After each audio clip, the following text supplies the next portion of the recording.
Quick heads up before we start the video. This video is a lot shorter than it should have been. The reason for this is because a bunch of footage that I was intending to use got corrupted. I do apologize if the video comes off as a bit chaotic and fast paced, but I do hope you enjoy the video anyways. So without further ado, let's get into it. Good morning lads, my name's Titanium and today we're going to try to do something about this. I am sick and tired of having to try to go through this absolute mess of a storage I'm currently working with. Now, this project will probably take quite a while to finish, so this is probably going to be another megasode as I'll try to finish it in this video. Now, the entrance we marked out in our last episode will lead into a hallway, which will split up for my two functions that my base will have, which are storage and villager trading. So let's get started with the actual hallway. So this is how deep the hallway will be. So let's get to decorating it. Now whilst I was working on the hallway, Gilly logged on and he had apparently changed his skin, so I decided to blast him for a bit. Go to Minecraft Index, okay, go to the Minecraft Skins Index, and I cannot design for shit. You lazy piece of utter shite. No, I just don't have that I don't have the artistic gene in me. I can't build, I can't fucking design anything. Like, no, it's not laziness, it's just, it would look like poo. Perfect. Okay, so beacons can apparently have their beams go through stairs. I didn't know about that. Aw, I walked over to these random chests and apparently Quixote left me a birthday present. What a sweetheart. So now that we have the hallway built, the time has come to start working on the actual storage area. So this is how tall the first floor of the storage room will be. I want it to be relatively tall so we can have stuff hanging down from the roof without getting in the way.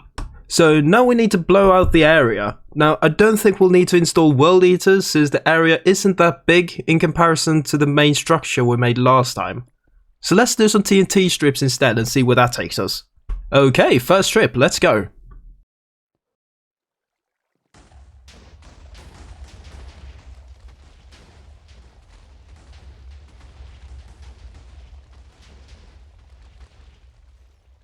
As you can see from the last clip, there was a lot of water which will hinder us from blowing up the rest of the area. So we need to get our hands on some sponges just to get rid of all that water. Okay, so I've blown out some more of the area and I think we've run into another issue. So I think we're probably better off blowing out the top portion and going with the world eaters instead. Right, we are directly below the ocean. This might become a bit of an issue. Okay, so the TNT is once again in place, so let's hope for the best.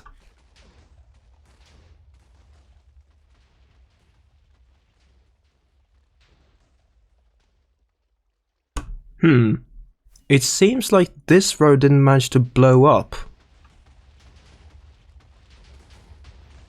Okay, never mind. Jesus, fuck, that was close. Okay, so we are directly below the ocean, so I'm going to have to fill this in before I go for the next level of TNT. Aha! So we have the roof once again, and I reckon this area is ready for the World Eater. Okay, so the World Eater is sitting way lower than I thought it would, so I should probably do a test module so I don't build up the entire thing and have it blow up. Alright, it's looking good. Okay. Let's give that another try.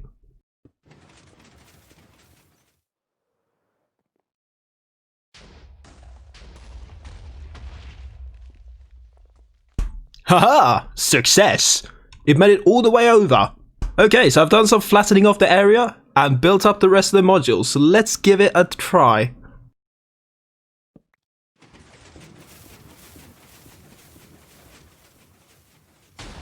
Okay, so destroy the return stations instantly. And there goes the three middle ones. Lovely. No! The left wall was so close. Are you joking? Okay, let's give this another go. I built this the other way around. Right, there we are. Damn it! Okay, surely it will work now.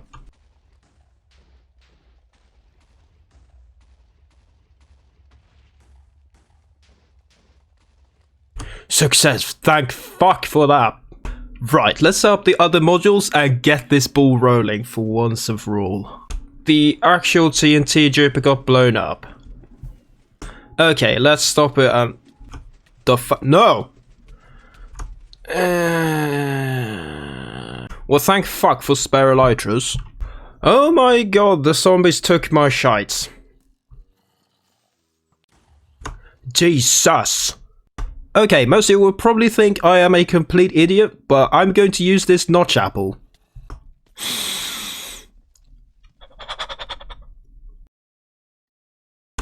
Okay, so I died 2 more times and managed to recover 2 elytras. So that's 3 elytras down the drain, and most of my netherite stuff is also gone. But I've successfully managed to recover somewhat.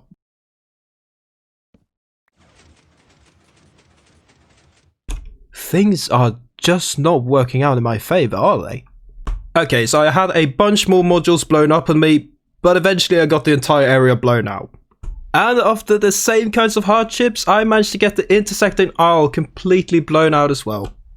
So now the actual interior of this storage system is ready to be built, so I've gathered up a bunch of wood to make the pillars. Okay, I had no idea skeletons were able to spawn in full diamond gear. I wonder how rare that is. Okay, the pillars have all been built up and I have designed a sort of arch, which I quite like, so let's build that on top of all the other pillars as well. And there are all of the pillars completed. So I built up a frame for the first floor just to be able to see where the first floor starts, and I think it would be cool if we would be able to see the lower floor from the first floor. So I've gathered up a bunch of wood to build a sort of frame where we can look down into the lower area.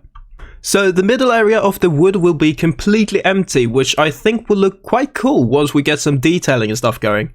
I had no idea what block I was going to use for the actual floor, so I tried sandstone, which I think looks quite nice with the rest of the blocks used in the build. And that's the walkways with the sandstone filled in. Now I thought it would be convenient to add bridges across the different aisles of the storage system, and I thought it would look quite empty without anything going on in the middle. Okay, that looks absolutely rancid. That is way too chunky. Let's see if this looks any better. Yes, that looks 100 times better. I'm gonna build up the rest of them. There we go. I also decided to add in a tiny bit of leaves just to add a tiny bit of color to the area. So I put in a bunch of barrels that will go in the storage system, but I realized that the footage I had recorded all got corrupted, so my apologies. But I managed to get my hands on enough hoppers to get the auto sorter installed. Okay, so I lit the storage system up to prevent too many mobs from spawning inside, and this is what happens as soon as I load a spawnable area.